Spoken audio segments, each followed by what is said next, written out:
I think you could actually make the argument that given the economy, given the desire for change, given some of Senator McCain's mistakes during the campaign, that a white candidate may have beaten him by more. I think you could also make that argument, yes, in terms of race mattering or not mattering. Let me ask you a few other kind of questions that kind of get us more away from the race piece.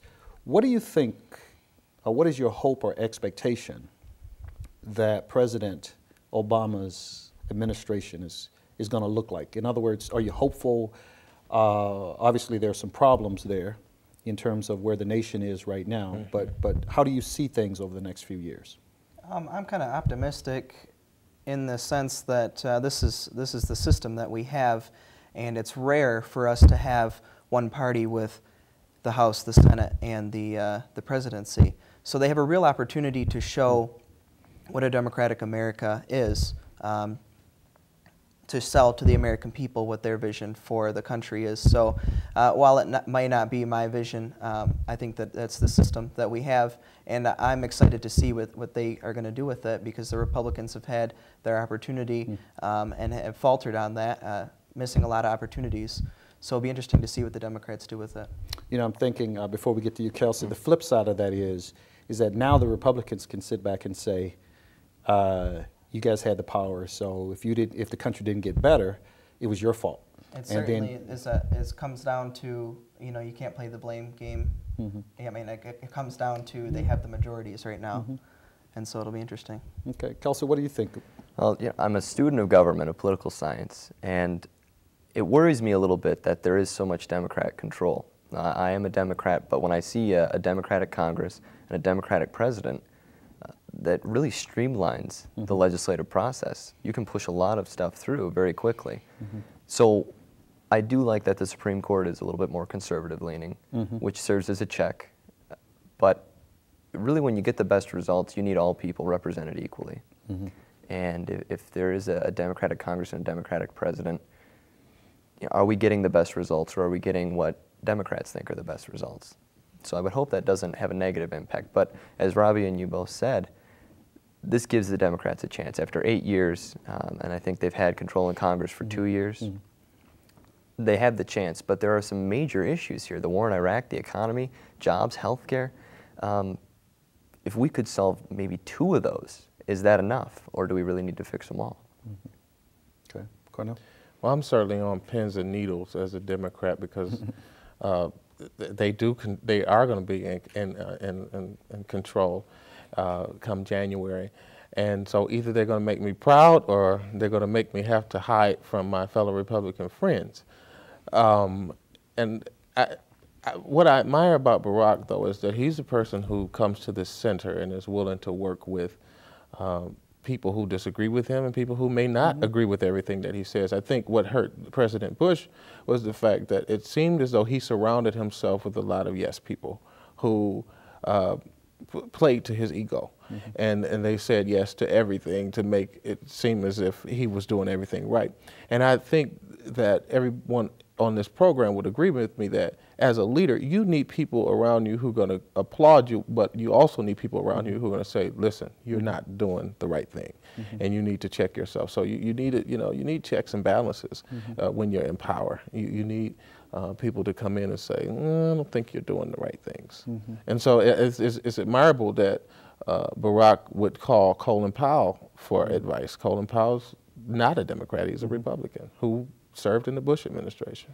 Well, but wouldn't it be interesting if President-elect Obama reached across the aisle and placed someone like Mr. Powell or some other Republican in his cabinet? What would you think about that? I think that would be a good thing to do. Okay. Do you think the bar has been set too high? I mean, if you run a campaign on hope, which is an interesting concept, by the way, but if you run a campaign on hope and you inspire people, then all of a sudden one day when the dust settles, as it were, you know, people's expectations are like really, really high, and the country is really, really struggling. Yes. And so, you know, failure sometimes is relative. I mean, you know, a person ought to be judged on what was possible, but he's raised the bar so high. Does that concern anyone? Definitely. Hope is different for everyone, and so while I may care a lot about the cost of education, and I'm not as concerned about outsourcing jobs necessarily at this point, 2 years from now when I graduate, is he going to have done enough to fix outsourcing jobs and lower the cost of education for me and my student loans? Needs change. And in the 4 or 8 years that President-elect Obama is in the White House, can he do enough to fulfill his promises? And he's definitely made a lot of promises. I'm sure Robbie will agree with me on that. Robbie's got a list of his promises. He's got promises upon promises, and he talks about change and all that stuff, and that's great. You know, when's the last time someone really got hopeful? I said something about Robbie looking wistfully over to the side with the flag behind him, and is looking wistful enough to let people believe you and think you're doing a good job. At the same time, I think that people are going to have a large cushion for him, for President Obama, because the bar is set so high. I think that people are aware of that, and that he might have some wiggle room on that, but eventually he's going to have to deliver. And I'm curious to see how well he's able to deliver and what people's reactions are, because their thoughts of his presidency, the thoughts of what he was going to accomplish, he might not get there, and we'll see how people react to that. Well, he didn't take a vacation, which is what I would have done. I mean, he started working already, and he's assembling a cabinet, and they have started some work. We're going to be running out of time here pretty soon. We have about 3 minutes. What I'd like for you to do is to talk to me about a trait that any of the politicians had in this presidential campaign that you admire in a candidate. To get you started, I'll start with the thing about Senator Obama that I admired, in addition to the fact he's very smart and ran a great campaign, his temperament is so even, where people are attacking him, saying things that he doesn't believe to be true, and many other people do not believe to be true, and yet kept an even keel. And I think if you're going to run the city on the top of the hill, you can't do it out of emotion. Okay? So I admire that greatly. Is there, if we could kind of get you to go over that? For me, I didn't get this as much out of this campaign, but I really admire personability and somebody who's able to shake your hand and say, hi, it's nice to meet you. And you can feel that because I sat down with Congressman Kildee from our area, and he said, you know, I was really good friends with John Kennedy and Al Gore. John Kennedy, when he shook your hand, he was right there with that person in a line. Al Gore, when he shook your hand, it was like he's looking at the next person on the line. You know, and that personability, that personal connection with people, I think it's missing in a lot of politicians. Okay, and you happen to pick a Democrat. That was good. That was his example. Okay. He's a Democrat himself. So.